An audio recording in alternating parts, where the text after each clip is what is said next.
NGO Takshashila classes में आप सभी का स्वागत है। आज हम बात करेंगे भारतीय इतिहास के बारे में।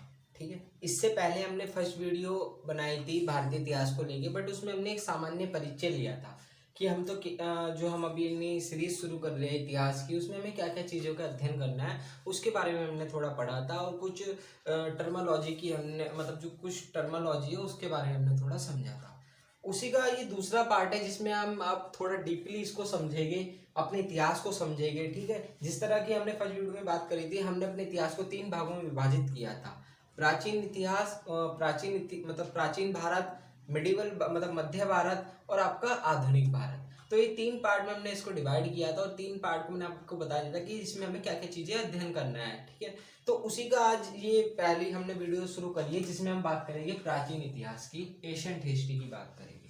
ठीक है, बहुत इंटरेस्टिंग टॉपिक है, ये अच्छे से समझ में आएगा। देखो, अगर आपने इतिहास इससे पहले नहीं पढ़ा है तो कोई घबराने की बात नहीं है, बस आपको वीडियो में ध्यान रखना है। बिल्कुल बेसिक लेवल से हम शुरू करेंगे, बिल्कुल जो जीरो लेवल होता है, एक बच्चे का लेवल होता है, उस हिसाब से हम इतिहास को समझेंगे। बहुत ही मजा आने वाला है क्लास में, बस आपको वीडियो पूरी देखनी है, और जितनी भी हमारी सीरीज आएगी इतिहास की उसको आपको देखना है। ठीक है, तभी चीज समझ में आएगी।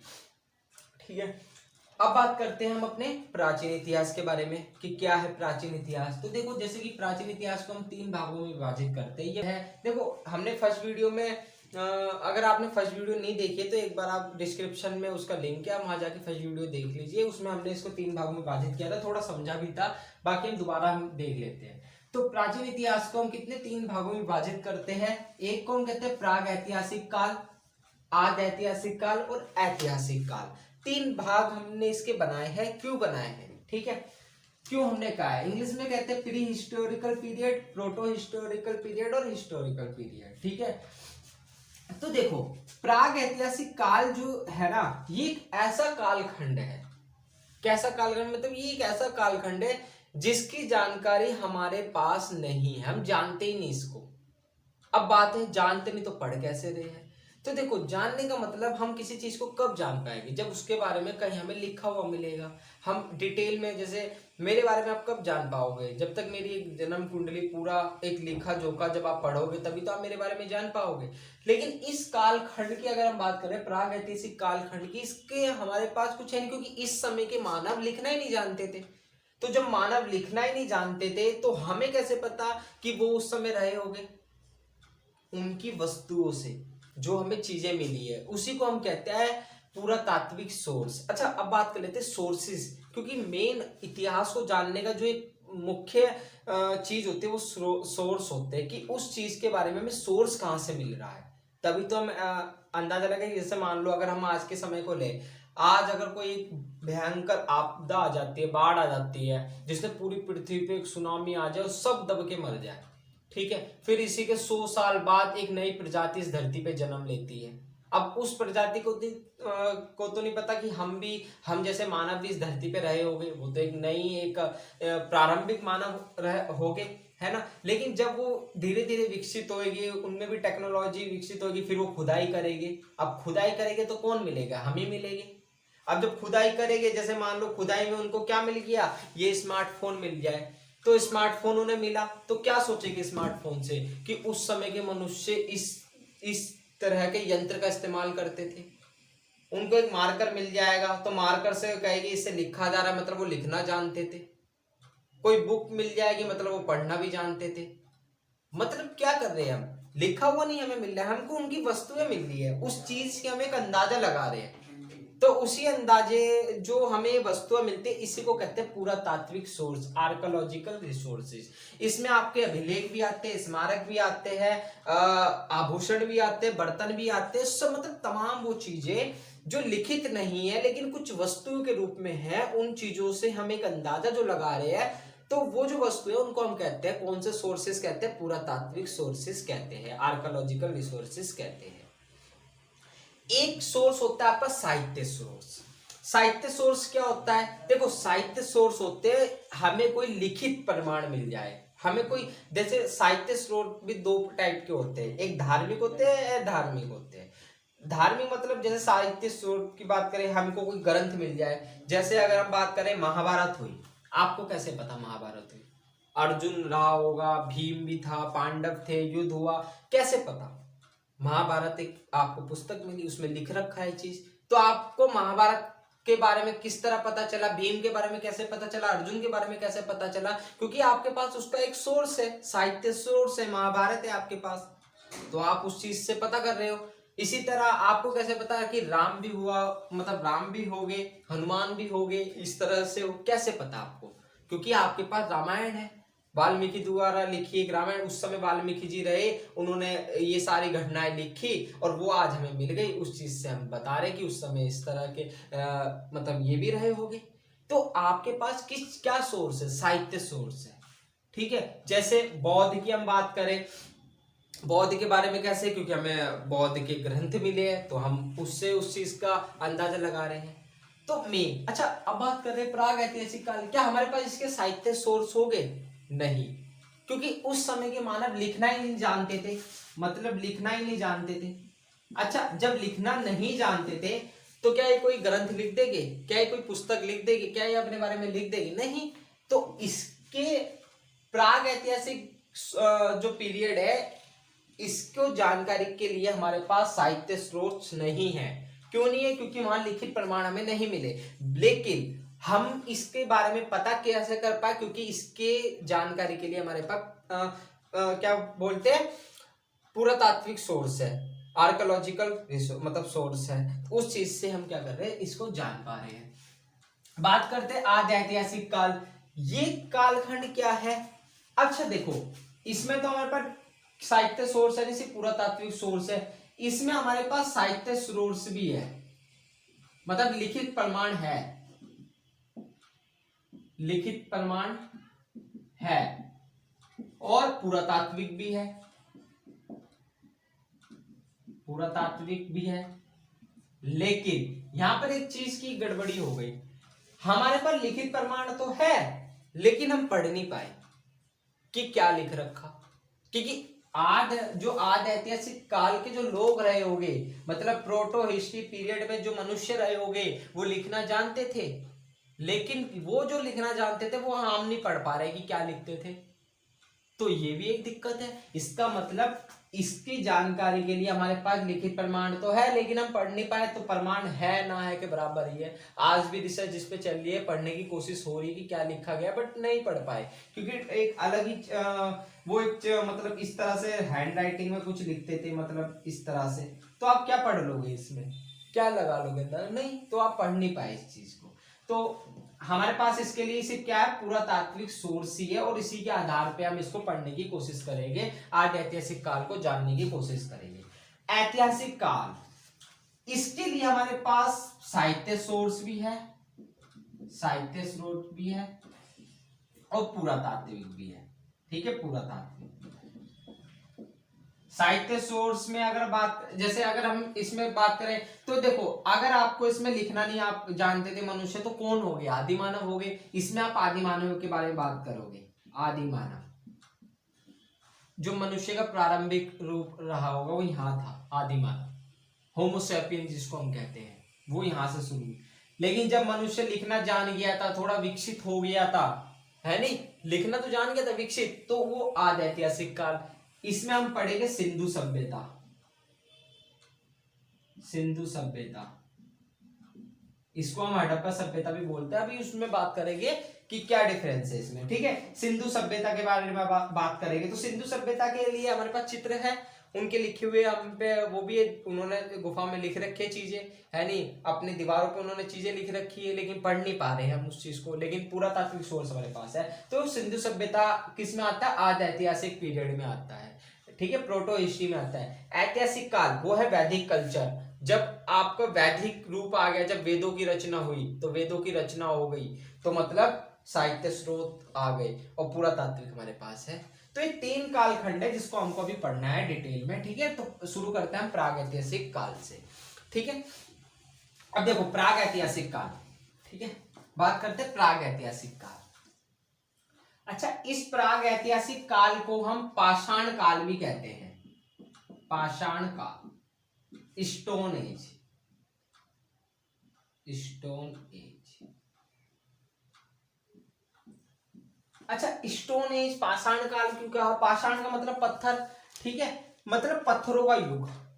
मनुष्य पत्थरों पे निर्भर था, पत्थरों के औजार बनाता था, पत्थरों का इस्तेमाल करके वो शिकार किया करता था, है ना। मतलब ज्यादातर मनुष्य किस चीज से परिचित था, वो पत्थरों से ज्यादा चीजों, मतलब पत्थरों का ज्यादा इस्तेमाल करता था, तो इसलिए हम इस कालखंड को पाषाण काल भी कहते हैं। इसको 3 भागों में इसको भी विभाजित कर रखा है, 3 भागों में पाषाण काल को भी विभाजित कर रखा है। पहले को हम कहते हैं पूरा पाषाण काल, पूरा पाषाण काल। इसको कहते हैं मध्य पाषाण काल, मध्य पाषाण काल। इसको हम कहते हैं नव पाषाण काल, पाषाण काल। अच्छा देखो, पाषाण काल है मतलब प्रागैतिहासिक काल को पाषाण काल कहते हैं, मतलब पूरा पाषाण काल, मध्य पाषाण काल, नव पाषाण काल। इसमें एक और होता है, नव पाषाण काल के बाद जो आता है वो होता है ताम्र पाषाण काल। इसको भी आप इसमें ही जोड़ो, मतलब 4 टाइप्स के हम इसको डिवाइड कर सकते हैं पाषाण काल को। अब बात करते हैं क्या है, क्यों डिवाइड किया, ठीक है। फर्स्ट वीडियो में हमने इसको समझा था, बट अभी भी इसको थोड़ा सा देख लेते हैं। अच्छा, टाइम पीरियड की अगर हम बात करते हैं कि इनका टाइम पीरियड कब रखा गया है, तो पूरा पाषाण काल का जो टाइम पीरियड है वो मनुष्य की जब उत्पत्ति होती है तब से लेके, मतलब कब हुई, 2 मिलियन बीसी। बीसी अभी बीसी का मतलब बिफोर क्रिस्ट, मतलब ईसा मसीह के जन्म से पहले 2 बिलियन बीसी से लेके कब तक, ये हुई आपकी 10,000 बीसी तक, 10,000 बीसी तक। ये पूरा टाइम पीरियड आपका किसका रहा है, पूरा पाषाण काल का रहा है, ठीक है, पूरा पाषाण काल का रहा है। 2 मिलियन लगभग होता है आपका 20 लाख साल ईसा पूर्व। अच्छा, बीसी और एडी में क्या डिफरेंस है, इसको थोड़ा समझ लो, क्योंकि आप कंफ्यूज हो रहे होगे कि बीसी और एडी में क्या अंतर होता है, ईसा पूर्व और ईसी में क्या अंतर होता है ना, इसको थोड़ा आप समझ लो। तो देखो, हम मान के चलते जैसे ईसा मसीह का जन्म हुआ, ठीक है, ईसा मसीह का जन्म होता है, हम ईसा मसीह के जन्म की डेट को मान के चलते 0 या 1 मान लो कि जब ईसा मसीह का जन्म हुआ होगा तो एक तारीख तो उस दिन रही होगी, मतलब 1/1/2/001, इसमें क्या हुआ, ईसा मसीह का जन्म हुआ, मतलब 1 जनवरी 1 में क्या होता है, ईसा मसीह का जन्म होता है, हुआ। इससे आगे की गिनती कैसे चलने लगी, 2 तारीख, 3 तारीख, 4 तारीख, ऐसे ऐसे करके आज क्या चल रहा है, 2023 चल रहा है। इस हिसाब से ईसा मसीह के जन्म, मतलब ईसा मसीह का जब जन्म हुआ, आज 2023 चल रहा है, इसका मतलब ईसा मसीह के जन्म से 2023 आज जो चल रहा है, इसके भी इस 2023 से पहले, 2023 से पहले 1 तारीख जब 2000, अभी तो 2023 है, लेकिन जब 1 शुरू हुआ होगा तब ईसा मसीह का जन्म हुआ होगा, मान के चलते। तो इस चीज को कहा जाता है एडी, एडी को कहते हैं एनो डोमिनी, एनो डोमिनी। अच्छा, एनो डोमिनी का मतलब क्या होता है, इसका मतलब होता है ईसा मसीह का जन्म, ईसा मसीह का जन्म कब हुआ, 1 को, तो इसको कहा जाता है एनो डोमिनी। ग्रेगोरियन कैलेंडर जो आप देखते हो, ग्रेगोरियन कैलेंडर के हिसाब से 2023 से आज के हिसाब में, तो ग्रेगोरियन कैलेंडर इसी आधार पे बन रखा है, ठीक है। तो अब बात करते हैं, क्या इससे पहले दुनिया नहीं थी, इससे पहले भी दुनिया थी। तो इससे पहले जो दुनिया थी ना, इसको हम कहते हैं BC, BC before Christ, Isa Masih के जन्म से पहले, ईसा मसीह के जन्म से पहले, और ईसा मसीह के जन्म के बाद, और ईसा मसीह का जन्म यहां पर हुआ 1 में, तो इससे बाद ये गिनती, और इससे पहले बीसी। एडी क्या, ईसा मसीह के जन्म के बाद, बीसी क्या, ईसा मसीह के जन्म से पहले, इसी को कहते हैं ईसवी, ईसवी का मतलब ईसा मसीह के जन्म के बाद, इसको कहते हैं ईसा पूर्व, ईसा पूर्व, ईसा मसीह से पूर्व, मतलब ईसा मसीह के जन्म से पहले, तो बिफोर क्राइस्ट, और एडी एनो डोमिनी। अच्छा, अब बात कर लेते हैं, जैसे मान लो अगर कहीं पर लिखा आ जाए 100 एडी, जैसे मैंने यहाँ बात करी 2 मिलियन बीसी, इसका मतलब ईसा मसीह का जन्म जब हुआ, इससे 2 मिलियन पीछे आ जाओ, 2 मिलियन पीछे, तब मनुष्य की उत्पत्ति हुई होगी, क्योंकि बीसी है। और यही अगर एडी लिखा जाता तो ईसा मसीह जन्म से आगे 2 मिलियन आगे क्या होती, एडी में आता। तो अभी बीसी की बात हो रही है, ईसा मसीह से 2 मिलियन, जब ईसा मसीह का जन्म हुआ एक में, इससे पहले की बात हो रही है, ठीक है, 10,000 बीसी। क्योंकि देखो पहले गिनती उल्टी चलती थी, जैसे एक है, फिर यहाँ पर कहीं यहाँ 1 आ गया, यहाँ 2 आ गया, 3 आ गया, 4 आ गया, जैसे यहाँ 100 आ गया, यहाँ 1,000 आ गया, यहाँ 10,000, मतलब लगभग में मान के चलो 2,000 10,000 आ गया, यहाँ कम से कम 20,000 आ गया।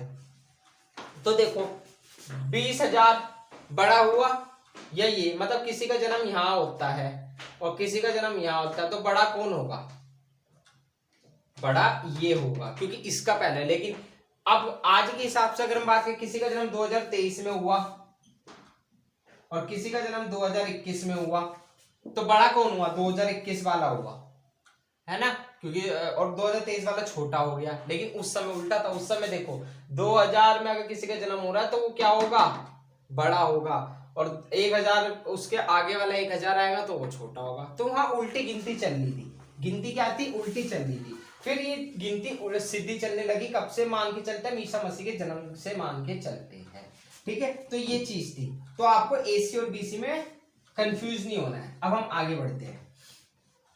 हाँ, एक शब्द और होता है शताब्दी। शताब्दी क्या होता है, जब हम कहते हैं ना 17वीं शताब्दी, ईस्ट इंडिया कंपनी ने अपना आधिपत्य 17वीं शताब्दी में पूरा जमा लिया, तो क्या होता है शताब्दी।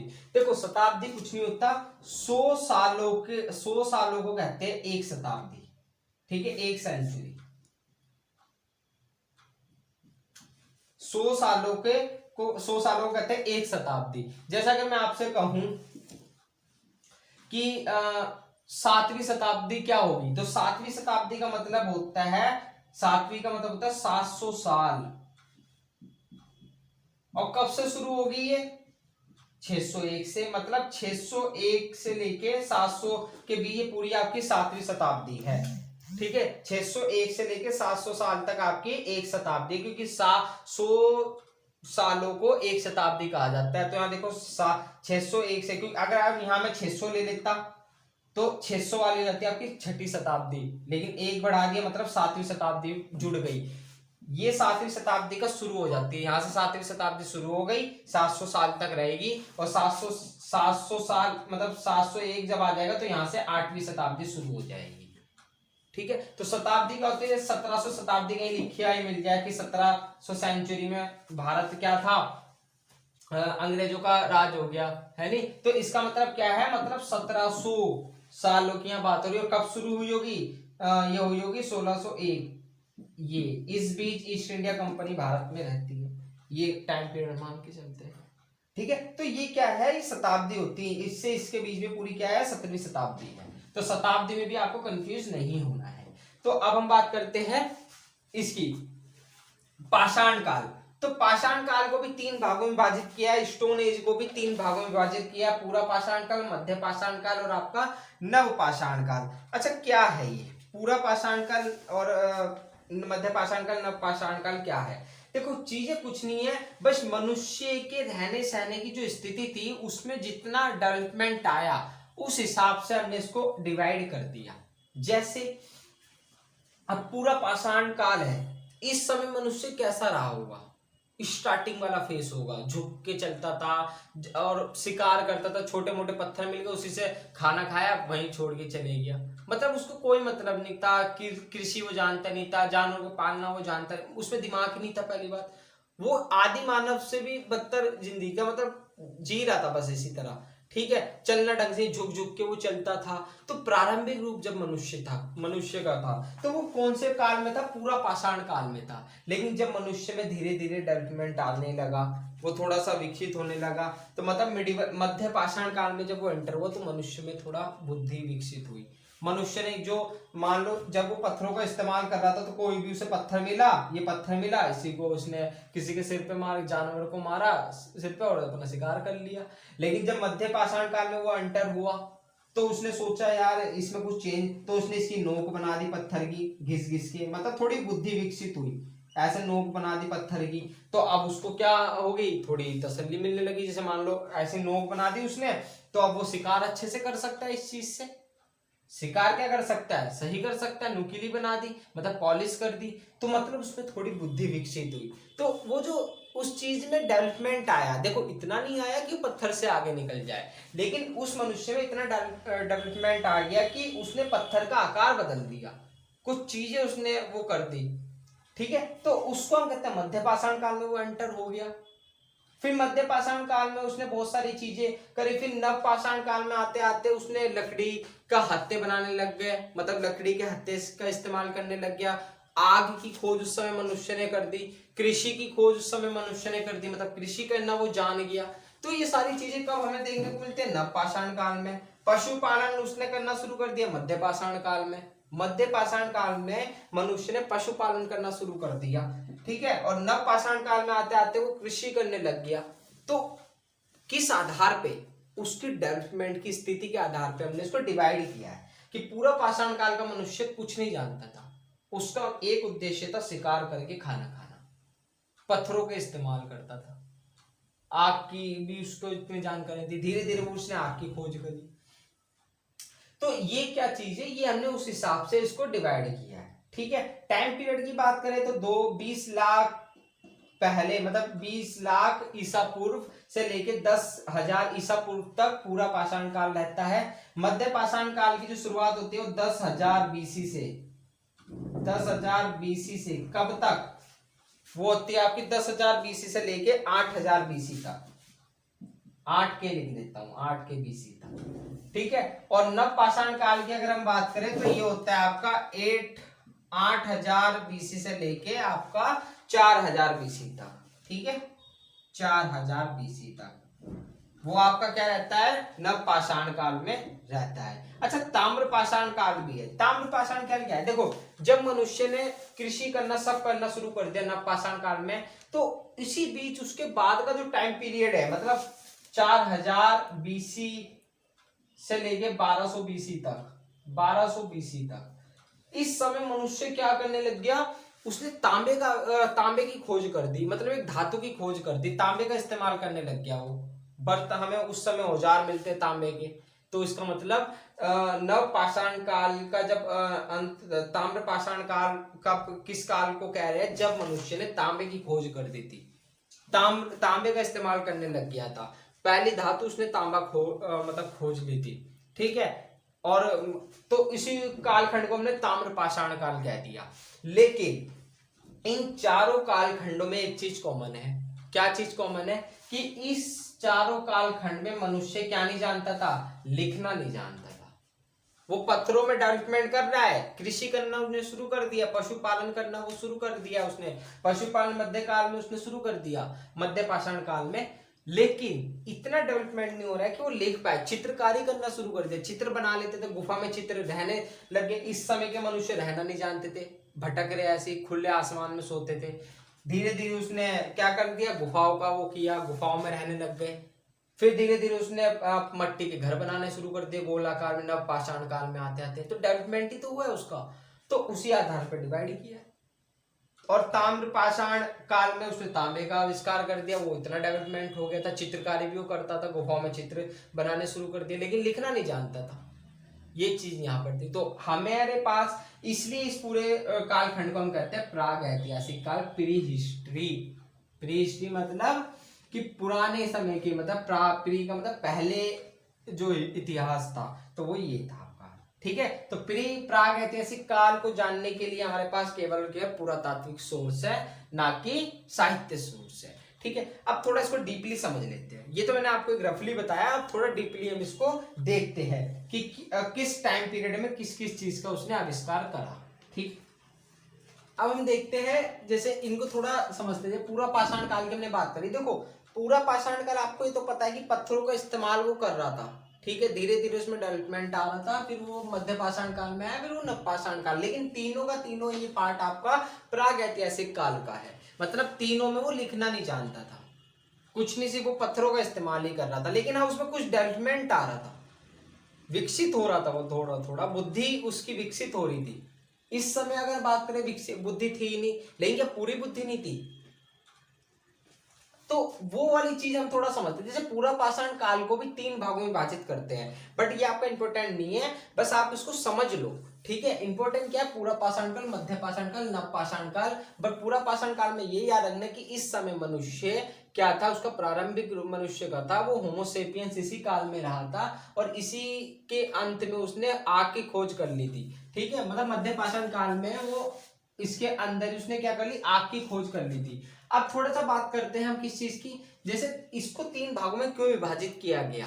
तो जैसे निम्न पाषाण काल की बात करी, ये हमने जो विभाजित किया है, ये जलवायु को देखते हुए विभाजित किया है। मतलब जब जलवायु परिवर्तन हो रही है उस आधार पे। जैसे अगर हम निम्न पाषाण काल की बात करें, इस समय मनुष्य तो बिल्कुल स्टार्टिंग फेज उसका था, हुआ निम्न पाषाण काल में। उस समय शीत क्या थी आपकी, ठंडी जलवायु थी। निम्न पाषाण काल में ठंडी जलवायु थी, तो हमने उसको निम्न पाषाण काल कह दिया। और इस समय मनुष्य क्या था, सिर्फ शिकार करता था, और कहाँ पर रहता था, आपकी घाटियों में रहता था जहाँ ठंडा वो रहता। तो कैसी जलवायु वहां पर थी, शीत जलवायु थी, ठंडी जलवायु थी।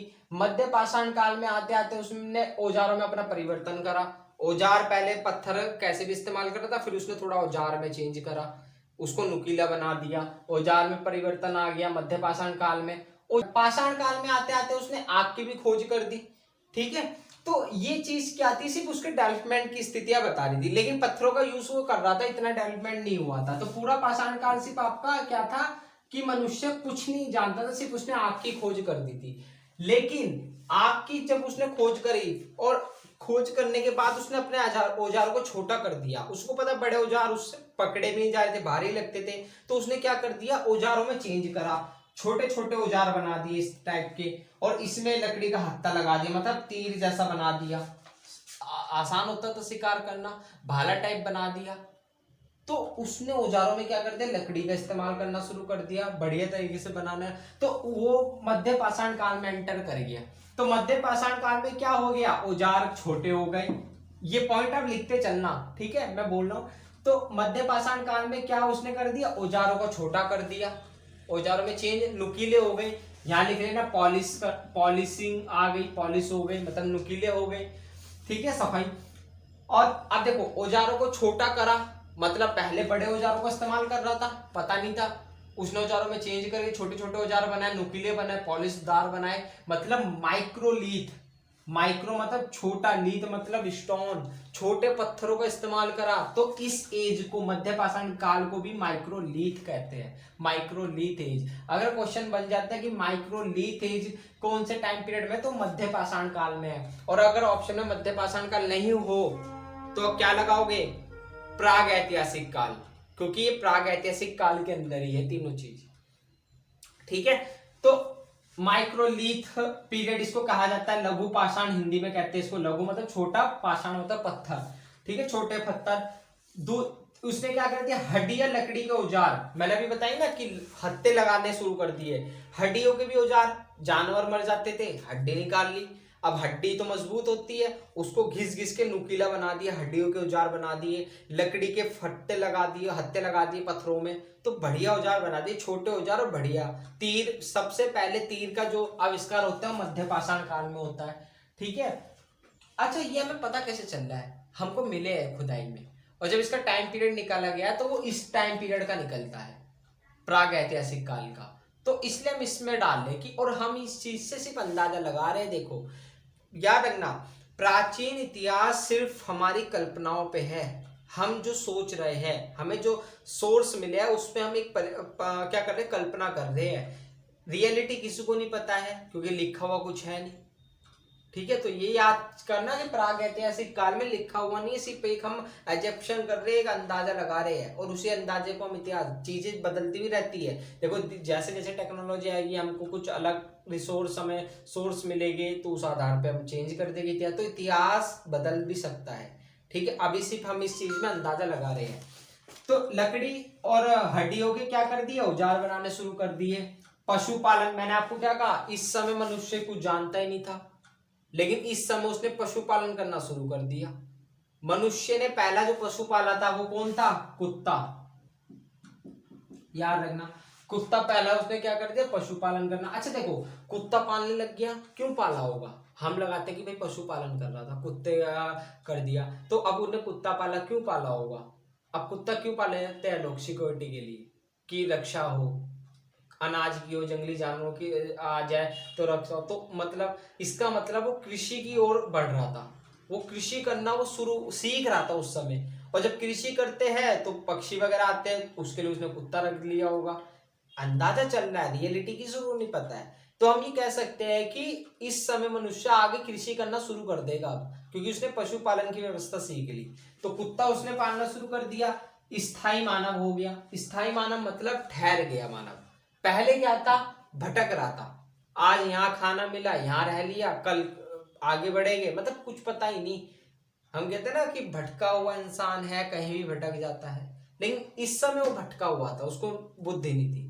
लेकिन जब वो स्थिर हुआ, उसने कहा नहीं, एक ठिकाना बना लो, और जब ठिकाना बनाओगे तो रहने के लिए एक व्यवस्था बनाओगे। तो उसने क्या कर दिया, स्थायी मानव ठहर गया, एक जगह पे रुक गया और गुफाओं में रहने लग गया, गुफा बना दी। पहले क्या था, खुले आसमान में रह रहा था, कहीं मिल गई। फिर उसने एक ठिकाना लिया कि नहीं, एक अच्छी सी जगह, मतलब गुफा बनाओ या कुछ भी बनाओ, मतलब इस तरह के क्या गुफाओं में वो रहने लगे। तो स्थायी हो गया, पर्पस ये है बोलने का, स्थायी मानव हो गया, रुक गया। हिरन, अच्छा अब गुफाओं में वो रहने लग गया, स्थिर हो गया।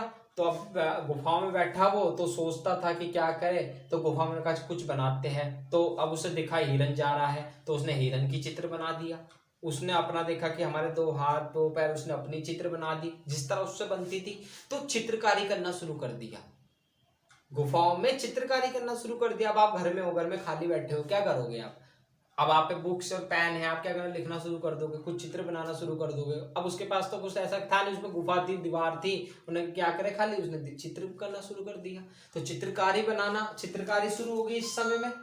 तो अब हिरन आकृति का मतलब, उस समय गुफाओं में सबसे ज्यादा हिरन आकृतियां हमें जो गुफाएं मिली है मध्य पाषाण काल की, उसमें सबसे ज्यादा हिरन के चित्र हमें देखने को मिला है कि हिरन की आकृति ज्यादा बना रहा था मनुष्य। ठीक है, तो हिरन आकृति हमें ज्यादा मिलती है। अब बात करते हैं नव पाषाण काल।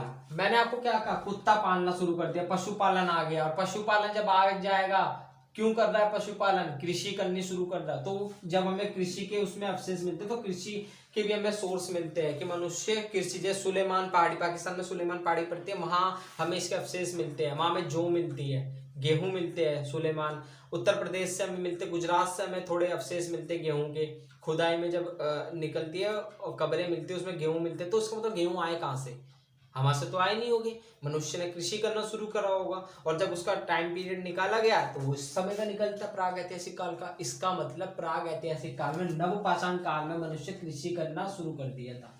और पहली कृषि जो मनुष्य ने करी थी, वो करी थी जौ की, याद रखना, जौ की। फिर गेहूं की भी करनी, गेहूं के भी हमें अवशेष मिलते हैं। ठीक है, गेहूं के भी और जौ के भी हमें अवशेष मिलते हैं। तो कृषि करना शुरू कर दिया कब, नवपाषाण काल में। अच्छा, यहाँ दो चीज क्वेश्चन पूछ लेगा कि मनुष्य ने कृषि पशुपालन करना कब शुरू कर दिया, तो कुछ लोग लगाते हैं नवपाषाण काल। क्यों, क्योंकि कृषि उस समय हो रही है, तो पशु भी हो गए। लेकिन गलत, पशुपालन करना शुरू करा मध्य पाषाण काल में, कृषि करना शुरू करा उसने नवपाषाण काल में, याद रखना। मिट्टी के सरकंडे, अब उसने मिट्टी के सरकंडे बनाने, आप गांव वगैरह में देखते होंगे, एक गोल से आकार में इस तरह से एक वो होता था, जिसमें गांव में अगर आप जाओगे तो गोसे टाइप होते हैं, गाय के गोबर से जो बनते हैं, जिसको आप ईंधन के रूप में इस्तेमाल करते हो। उसको रखने के लिए वो क्या करता है, हम एक घर सा इस तरह से बनाते हैं। ठीक है, इसी को कहा जाता है सरकंडे। तो उस समय मनुष्य ने मिट्टी के सरकंडे बनाने शुरू कर दिए रहने के लिए। पहले गुफाओं में रह रहा, उसने कहा नहीं, गुफा नहीं, खुद बनाते हैं। तो उसने डेवलपमेंट हो रहा है मनुष्य में, आपको चीजें समझनी है कि धीरे धीरे मनुष्य विकसित हो रहा है, बुद्धि उसकी विकसित हो रही है। तो उसने क्या कर दिए, घर बनाने शुरू कर दिए मिट्टी के, है ना। तो क्या, मिट्टी के सरकंडे बनाने शुरू कर दिए, कैसे, गोलाकार में, आयताकार में, मतलब गोलाकार में। ठीक है, गोलाकार में, गोलाकार में। खाद्य शिकार संग्रह, अच्छा देखो, पहले मनुष्य क्या कर रहा था, खाना मिला, खाया, छोड़ के वहीं चले गया। उसको पता ही नहीं कि स्टोर भी कर लो, कल ना मिले, शिकार मिले तो कल कहाँ भटकेंगे। लेकिन उसमें बुद्धि ही नहीं थी। तो क्या था, खाना बदोश था, खाना मिला ठीक है, फिर चलेगा, नहीं मिला कोई बात नहीं। मतलब रोज सुबह उठो, एक कहावत है ना कि रोज उठो कुआं, मतलब रोज खुदाई करो, कुएं में से पानी पियो और फिर सो जाओ। मतलब रोज कुआं खोदना पड़ता है और फिर पानी पीना पड़ता है। तो इस तरह की हालत थी। लेकिन हम स्टोर भी तो कर सकते हैं। अब आज के समय में अगर आज हम बात करें, आपके घर में गेहूं मिलते हैं, महीने का वो मिलता है, तो आप स्टोर करते हो, धीरे धीरे आप उसको करते हो, पूरा महीना चलाते हो, ईंधन आपको मिलता है, गैस मिलती है, धीरे धीरे आप इस्तेमाल करते हो, है ना। ये तो नहीं है कि आज गेहूं मिला, आज सारा खाया और जो बची है उसको फेंक दिया, नहीं, स्टोर कर ले तो कल के लिए, कि कल क्या पता क्या स्थिति आ जाए। लेकिन उस समय मनुष्य में बुद्धि नहीं थी। लेकिन नव पाषाण काल में आते आते उसने क्या कर दिया, संग्रह करना शुरू कर दिया। खाद जो उसको शिकार करता था उसको रोक लेने का, इतना जरूरत है इतना ही खाया, ये बचा लिया। खाद जो गेहूं उगा रहा था, जो उगा रहा था, उसको रोक लिया, स्टोर करना शुरू कर दिया। बेसिकली मतलब स्टोर करना उसने शुरू कर दिया। बुद्धि उसकी विकसित हो गई कि खाना बचाना है कल के लिए भी, तो संग्रह करना क्या कर दिया, खाने का कर दिया। जौ और गेहूं की मैंने आपको बताई कि कृषि कर दी, पहले जौ और गेहूं की क्या कर दी उसने, कृषि करना शुरू कर दिया, उत्पादन होने लग गया। भेड़ बकरी चराने लग गए, मतलब भेड़ बकरी का भी उसने क्या कर दिया, पशुपालन करना शुरू कर दिया। अच्छा, भेड़ बकरी पाल रहा है तो दूध का भी, वो दूध भी पीता होगा उनका। आप अंदाजा देखो, इन चीजों से सिर्फ अंदाजा लगाना है। अब बात आती है, अब आप सोच रहे हो कैसे पता चल रहा भेड़ बकरी पाल लेते, है ना, कैसे पता चल रहा, वो पता चल रहा है हमको कब्रें मिलती है। उस समय मनुष्य नव पाषाण काल में क्या होता था कि जब कोई मर जाता था तो मरने के बाद उसकी कब्र में कुत्ते को भी दफना देते थे, भेड़ बकरी को भी दफना। कुछ जगह से हमें बकरी के अवशेष मिलते हैं कब्र के अंदर मनुष्य के साथ, और कुछ जगह से हमें कुत्ते के अवशेष। तो हम उस चीज से एक चीज, दो चीजें क्लियर होती है। पहली चीज तो ये क्लियर होती है कि पशुपालन करना शुरू कर रहा था वो, भेड़ बकरी थी तो थी वहां, पशुपालन किया होगा। दूसरी चीज हमें यहाँ से पता चलती है कि वो जब दफनाते थे और कोई हमें जानवर मिलता था दफना, मतलब एक मनुष्य के साथ एक उसका जानवर मिलता था, चाहे बकरी मिलती थी। कुछ जगह हमें जैसे उत्तर प्रदेश से बकरी के अवशेष मिलते हैं, सुलेमान अगर पर्वत की बात, सुलेमान जो पहाड़ी है जहां पर हमें अवशेष मिले, तो वहां में कुत्ते देखने को मिलता है, कुत्ता दफना रखा एक उसके अवशेष के साथ, है नहीं, मनुष्य के साथ। तो इस चीज से पता, हम अंदाजा लगा सकते हैं कि जो उसका पसंदीदा जानवर होगा उसको दफना दिया करते थे वो लोग, ये अंदाजा लगा सकते हैं हम। तो ये सिर्फ एक कल्पना पे हम चल रहे हैं। तो भेड़ बकरी क्या थी उस समय, उसने भेड़ बकरी भी पालने शुरू कर दी थी, ठीक है। कब्रों में क्या करते थे वो, एक जानवर को भी दबाते थे अपने साथ, अगर कोई मर जाता था उनमें तो दबा देते थे उस चीज को, और एक कोई जानवर कुत्ता या बकरी को दफना दिया करते थे उसके साथ, ठीक है। तो ये क्या चीजें थी ये सारी। और लेकिन देखो, अब इन सारी चीजों में, तीनों कालखंडों में लिखना नहीं जानते थे, कहीं लिखाई नहीं दिखी, लेकिन उसमें डेवलपमेंट आ रहा था, लेकिन लिखना नहीं जानते। तो इस पूरी जानकारी केवल और केवल हमारे पास क्या है, पुरातात्विक सोर्स है। हमें गेहूं के बारे में पता चला क्योंकि हमें मिली है, वहां पर गेहूं मिले हैं उस समय के, तो पता चला चीज ही तो मिली है, मैं तो पुरातात्विक सोर्स है। हमको मिट्टी के सरगुंडे मिले गोलाकार में, खुदाई में हमें मिल गया उस समय के, तो क्या है, हमें पुरातात्विक सोर्स मिले। खास और क्या बोलते हैं, हमें पशुपालन, कुत्ता हमें कब्र में मिला है तो कुत्ता भी पालते थे वो, तो क्या है, पशुपालन शुरू कर दिया, तो पुरातात्विक सोर्स है। लिखित प्रमाण कहीं नहीं है, पुरातात्विक, और उसी चीज से अंदाजा लगा रहे हैं। तो इसलिए इस पूरे टाइम पीरियड को कहा जाता है प्राग ऐतिहासिक काल, ठीक है। अब हम ये हमारी वीडियो पूरी हो गई। अब हम जो नेक्स्ट वीडियो में पढ़ेंगे वो आदि ऐतिहासिक काल पढ़ेंगे, और वहीं से हमारा इंपोर्टेंट है। देखो, इंपोर्टेंट ये भी है, लेकिन अगर हम बात करें यूपीएससी की, यूपीएससी में अगर हम बात करें पिछले साल की, तो एक भी क्वेश्चन नहीं आया प्राग इससे क्या बोलते हैं, प्राग ऐतिहासिक काल से। और अगर हम 2016 से अब तक की बात करें तो सिर्फ 2 क्वेश्चन, मतलब सिर्फ 2 क्वेश्चन प्राग ऐतिहासिक काल से आए, ठीक है। तो इंपोर्टेंट देखो, हमें वो चीज पढ़नी जो इंपोर्टेंट है, सारा नहीं पढ़ना है। आपको कोई इसमें पीएचडी नहीं करनी है, आपको उतना पढ़ना है जितना आप एग्जाम क्रैक कर सको। और क्या पढ़ना है, देखो मेन क्या होता है, मेन चीज वो होती है कि एग्जाम क्रैक तभी होगा जब हमें ये पता है। ऐसा नहीं कि आपने सारा पढ़ लिया तो एग्जाम क्रैक हो जाएगा, नहीं, आपको वो पढ़ना है जो एग्जाम से रिलेट कर रहा है।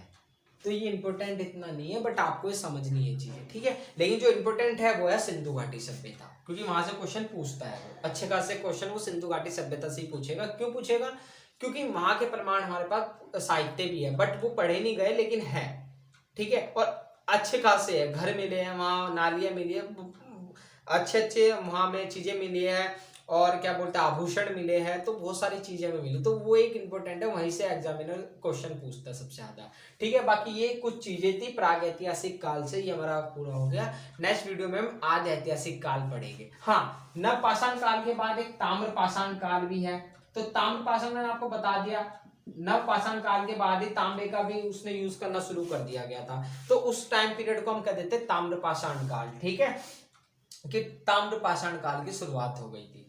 ठीक है, इसके बाद हमारा ताम्र पाषाण काल के बाद शुरू हो जाता है आर्ध ऐतिहासिक काल। ऐतिहासिक काल, और आर्ध ऐतिहासिक काल में क्या पढ़ोगे, सिंधु घाटी सभ्यता। मैंने भी आपको बताया ना 3 पार्ट होते हैं, प्राग ऐतिहासिक काल लिखना हमें लिखित प्रमाण नहीं है, पुरातात्विक है। फिर आदि ऐतिहासिक काल पुरातात्विक भी और लिखित भी है, लेकिन लिखित पढ़े नहीं गए अब तक सिंधु घाटी सभ्यता में। फिर उसके बाद आता है ऐतिहासिक काल, मतलब वैदिक कल्चर। वैदिक कल्चर में हमारे पास पुरातात्विक सोर्स भी है और आपके लिखित सोर्स भी, मतलब साहित्य सोर्स भी है, उसको पढ़ेगी। ठीक है, तो हम का जो नेक्स्ट वीडियो है हमारी आदि ऐतिहासिक काल की, उसमें हम सिंधु घाटी सभ्यता को पढ़ेंगे। बाकी अगर आपको इतना समझ में आ गया है और कुछ भी आपको डाउट लगता है, कुछ भी आपको क्वेश्चन हो, वो आप कमेंट बॉक्स में आप बताना। और वीडियो अगर आपको पसंद आई है तो चैनल को लाइक एंड सब्सक्राइब जरूर करना और अपने दोस्तों के साथ शेयर जरूर करना। Thank you.